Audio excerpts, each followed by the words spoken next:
Hello, dear students. Today we all are going to continue to read the chapter 3rd of Hindi class 9th book Kritika. The chapter name is Reed की हड्डी by Jagdish Chandra Mathur. So let's start to continue to read the chapter. इससे पहले video में हम summary तक cover कर चुके थे. अब इसके आगे स्टार्ट करते हैं.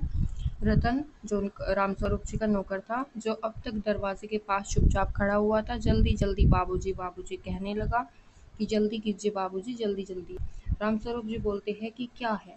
रतन बोलता है कोई आते हुए दिख रहा है. रामस्वरूप जी दरवाजे के बाहर झांककर तुरंत ही अंदर मुंह कर लेते हैं और बोलते हैं कि अरे प्रेमा. वो अपनी पत्नी से बोलते कि अरे प्रेमा, वो लोग आ भी गए. नौकर पर नजर पड़ते बोलते अरे बेवकूफ, तो अभी तक यहीं खड़ा है. गया नहीं मखन्ना ने. सब चौपट कर दिया तूने, सब बर्बाद कर दिया तूने. अबे उधर से नहीं, अंदर के दरवाजे से जा. फिर वो उसको बोलते हैं कि अब बाहर के दरवाजे से मत जा, अंदर के दरवाजे से जा. फिर उसके बाद अपनी पत्नी को बोलते हैं कि तुम जल्दी करो प्रेमा, और उमा को समझा देना कि वो थोड़ा सा गा भी देगी. और उसके बाद उनकी पत्नी जो प्रेमा है वो जल्दी से अंदर की तरफ जाती है, लेकिन उनकी जो धोती है वो बाजी, जो नीचे बाजा रखा हुआ था उसमें अटक जाती है. तो वो बोलती है अरे कमबख्त, बाजा भी यहीं रख कर चला गया. तो रामस्वरूप जी बोलते हैं कि तुम जाओ, मैं बाजा खुद रख लूंगा, लेकिन तुम जल्दी से अंदर जाओ और उमा को तैयार करो. उसके बाद प्रेमा चली जाती है और बाबू रामस्वरूप बाजा उठाकर रखते हैं. दरवाज़ों पर दस्तक होती है तो रामस्वरूप जी बोलते हैं आइए आइए. तो अब इस पैरा में गोपाल प्रसाद और उनके लड़के शंकर के बारे में एक्सप्लेन किया गया है. बाबू गोपाल प्रसाद और उनके लड़के शंकर आते हैं. आंखों से उनकी लोक चतुराई टपकती है. वो बहुत ज़्यादा आंखों से चतुर लग रहे थे, चालाक लग रहे थे. आवाज़ से मालूम होता है कि वो बहुत ज़्यादा अनुभवी थे, फितरती माशे थे. उनका लड़का कुछ खीस निपोड़ने वाले नौजवानों में से था. आवाज़ उसकी पतली थी, खिसियाट उसमें भरी हुई थी, झुकी कमर उसकी खासियत थी. रामस्वरूप जी अपने दोनों हाथ मलते हुए बोलते हैं कि इधर तशरीफ लाइए, इधर बैठिए. उसके बाद जब वो बैठते हैं गोपाल प्रसाद जी, तो बैत, एक डंडा है वो गिर पड़ता है. उसके बाद रामस्वरूप जी उस बैत को उठाते हैं और कोने में रख देते हैं. उसके बाद रामस्वरूप जी गोपाल प्रसाद जी से पूछते हैं कि आपको हमारा मकान या घर ढूंढने में कोई तकलीफ तो नहीं हुई. तो गोपाल प्रसाद जी बताते हैं कि तांगे वाला आपके घर जानता था, इसलिए कोई दिक्कत नहीं हुई, और हमें आना तो था ही, रास्ता फिर मिलता कैसे नहीं. तो रामस्वरूप जी बोलते हैं हाँ हाँ, यह तो आपकी बड़ी मेहरबानी है, मैंने आपको तकलीफ तो दी थी. गोपाल प्रसाद जी अरे नहीं साहब, जैसा मेरा काम वैसा आपका काम. आखिर लड़के की शादी तो करनी ही है, बल्कि ये कहिए कि मैंने आपकी लिए खासी परेशानी कर दी. रामस्वरूप जी बोलते हैं कि नहीं, आप तो कांटों में घसीटने लगे. मतलब वो बोलते हैं कि आप तो मुझे शर्मिंदा कर रहे हैं कि आपने मुझे परेशान कर दिया ये कहकर, बल्कि मैं तो आपका सेवक हूँ. थोड़ी देर बाद लड़के की ओर मुखातिब होना मतलब किसी की तरफ मुँह करके बैठना. थोड़ी देर बाद रामस्वरूप जी शंकर की तरफ मुँह करके बैठते हैं और पूछते हैं शंकर बाबू कितने दिनों की छुट्टियां है. तो शंकर बताता है, शंकर जो उमा को देखने के लिए लड़का आया था, वो बोलता है कि जी कॉलेज की छुट्टियां नहीं है, वीकेंड में चला आया था. रामस्वरूप जी उससे पूछते हैं कि अभी तो कोई बस 1 साल का ही कोर्स रह गया होगा आपका ख़त्म हुए भी ना. तो वो बोलता है कि नहीं, अभी तो 2 साल लगेंगे. तो रामस्वरूप जी उससे पूछते हैं कि साल 2 साल, चौंक कर पूछते हैं. तो वो बोलते हैं 1 आध साल का मार्जिन करता हूँ. मार्जिन मीन्स 1 आध साल की गुंजाइश रखता हूँ. उसके बाद गोपाल प्रसाद जी एक्सप्लेन करते हैं कि जो ये शंकर है वो 1 साल बीमार हो गया था, इसीलिए 1 साल इसे एक्स्ट्रा लगेंगे कोर्स कंप्लीट करने के लिए. क्या बताएं, इन लोगों को इसी उम्र में सारी बीमारियां सताती है. एक हमारा ज़माना था, स्कूल से आकर दर्जनों को चोड़ियाँ उड़ाते थे, मगर फिर जो खाना खाने बैठते थे वैसी की वैसी भूख. वो अपने पुराने ज़माने की बात करते थे. तो रामस्वरूप जी बताते हैं कि उस ज़माने में तो 1 पैसे में कचौड़ियाँ भी 2-2 आती थी. उसके बाद गोपाल प्रसाद जी बोलते हैं कि हाँ, 4 पैसे में बहुत सी बालाई आ जाती थी, मिठाई होती थी, और अकेले 2 आने में हजम करने की ताकत थी, और 2 आने की अकेले ही खा जाए इतनी ज़्यादा ताकत थी उनमें. और अब तो बहुतेरे खेल भी मतलब वो बोलते हैं कि अब तो स्कूलों में खेल भी होते हैं, हॉकी, वॉलीबॉल, टेनिस, ये सब चीज़ें होती है. लेकिन पहले तो बस हॉकी या फिर क्रिकेट ही कुछ लोग खेला करते थे. मगर मजाल है, मगर हिम्मत है, कोई कह जाए कि ये लड़का कमज़ोर है. शंकर और रामस्वरूप खीसे निपोड़ते हैं. रामस्वरूप जी जी हाँ करते हुए उनकी हाँ में हाँ मिलाते हैं. उस जमाने की बात ही दूसरी थी, वो बोलते हैं. उसके बाद गोपाल प्रसाद जी जोशीली आवाज़ में एक लाउडर वॉइस में बोलते हैं, और पढ़ाई का यह हाल था कि एक बार कुर्सी पर बैठे कि कि 12 घंटे की सिटिंग हो गई, 12 घंटे जनाब मैं सच कहता हूँ, मतलब अपने आप पर अचंभित होकर बोलते कि 12 घंटे जनाब मैं सच कहता हूँ कि उस ज़माने का मैट्रिक भी अंग्रेज़ी लिखता था फर्राटे की, कि आजकल के एमए भी मुकाबले नहीं कर सकते। रामस्वरूप जी बोलते हैं जी हाँ, यह तो है ही। गोपाल प्रसाद जी बोलते हैं माफ़ कीजिएगा बाबू रामस्वरूप, उस ज़माने की याद जब भी आती है तो वो बोलते हैं कि मैं अपने आप पर काबू नहीं कर पाता हूँ, मैं उसी ज़माने में खो जाता हूँ और बातें करने लगता हूँ। तो रामस्वरूप जी हाँ बोलते हैं कि हाँ वो ज़माना तो रंगीन ही था। शंकर भी हंसता है, ही करता है। गोपाल प्रसाद जी एक साथ अपनी आवाज़ और तरीका बदलते हुए उन्होंने एक साथ अपनी आवाज़ बदली और तरीका बदलते हुए बोले अच्छा तो साहब बिजनेस की बात हो जाए। रामस्वरूप जी चौंक कर बोलते हैं कि बिजनेस कैसा बिजनेस। तो वो एकदम समझ कर बोलते हैं कि ओ अच्छा अच्छा, लेकिन ज़रा नाश्ता तो कर लीजिए। उठते हैं गोपाल प्रसाद जी, ये है सब आप क्या तकल्लुफ़ कर रहे हैं। वो बोलते हैं कि आप ये क्या परेशानी उठा रहे हैं।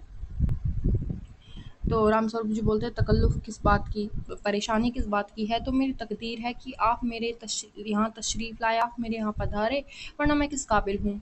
मतलब वो एक दूसरे की बात ज़ाहिर ना हो, इसलिए एक दूसरे को सहानुभूति देने के लिए ये बातें बोल रहे हैं। माफ़ कीजिएगा, ज़रा अभी हाजिर हुआ। वो बोलते हैं कि माफ़ कीजिएगा, मैं अभी आया। अंदर जाते हैं रामस्वरूप जी। उसके बाद थोड़ी देर बाद दबी आवाज़ में गोपाल प्रसाद जी बोलते हैं अपने लड़के से कि आदमी तो भला है, मकान मकान से हैसियत भी बुरी नहीं मालूम होती, पता चले लड़की कैसी है। वो बोलते हैं कि बस पता ये चल जाए कि लड़की कैसी है। गोपाल प्रसाद जी शंकर जी मतलब उन्हें हाँ में जवाब देता है और कुछ खकार कर इधर उधर देखने लगता है। गोपाल प्रसाद जी बोलते हैं क्यों, क्या हुआ?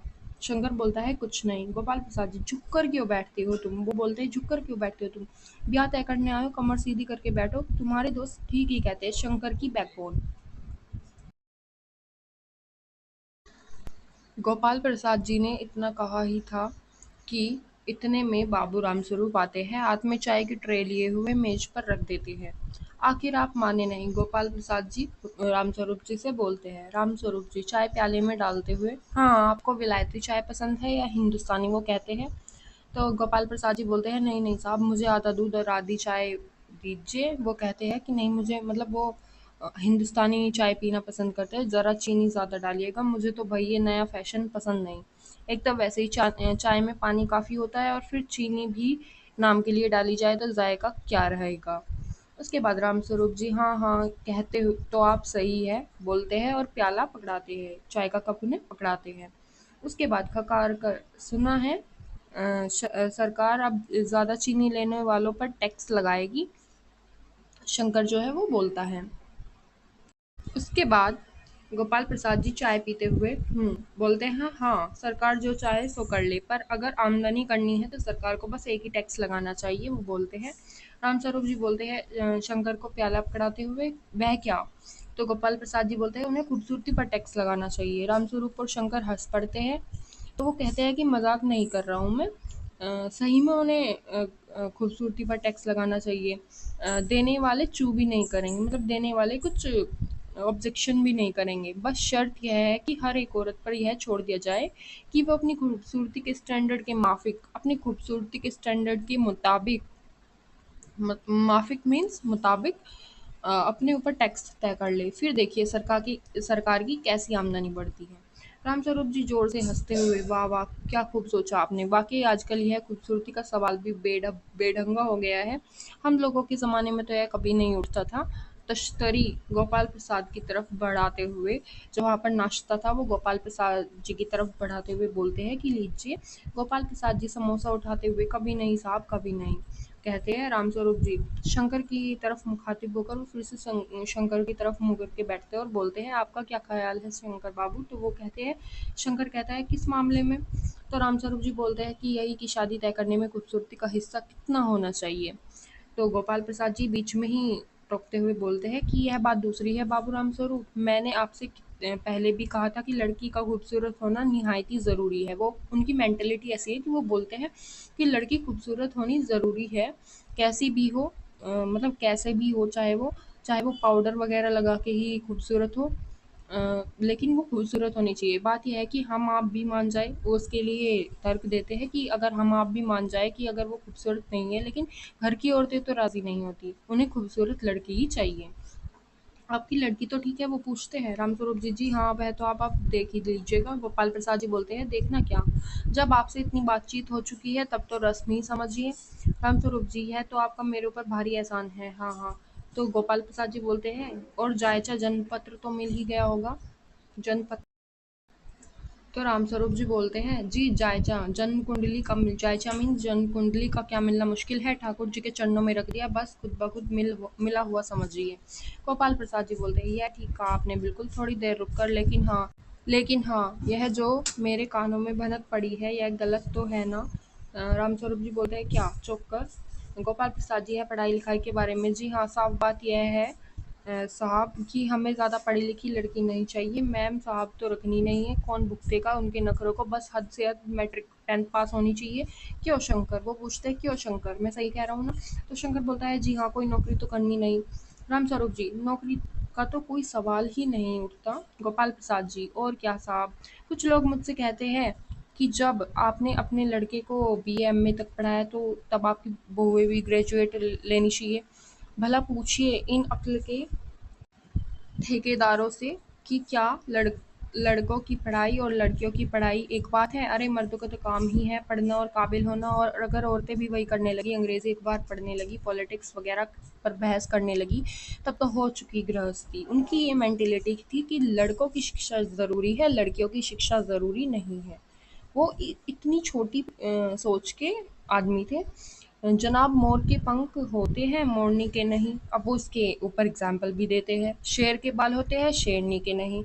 तो तभी रामस्वरूप जी भी मजाक मजाक में बोलते हैं कि जी हाँ, मर्द की दाढ़ी होती है, औरतों के नहीं। तो शंकर भी हंसता है, मगर गोपाल प्रसाद गंभीर हो जाते हैं। शंकर तो हंसता है, लेकिन जो गोपाल प्रसाद है वो सीरियस हो जाते हैं। गोपाल प्रसाद, हाँ हाँ, वह भी सही है। कहने का मतलब यह था कि कुछ बातें दुनिया में ऐसी है जो सिर्फ मर्दों के लिए है, और ऊंची तालीम भी ऐसी चीज़ों में से एक है। वो कहते हैं कि कुछ बातें जो है वो दुनिया में ऐसी है जो सिर्फ मर्दों और लड़कों के लिए बनी है, जैसे कि शिक्षा। शिक्षा का भी एक उदाहरण ऐसा ही देते हैं कि शिक्षा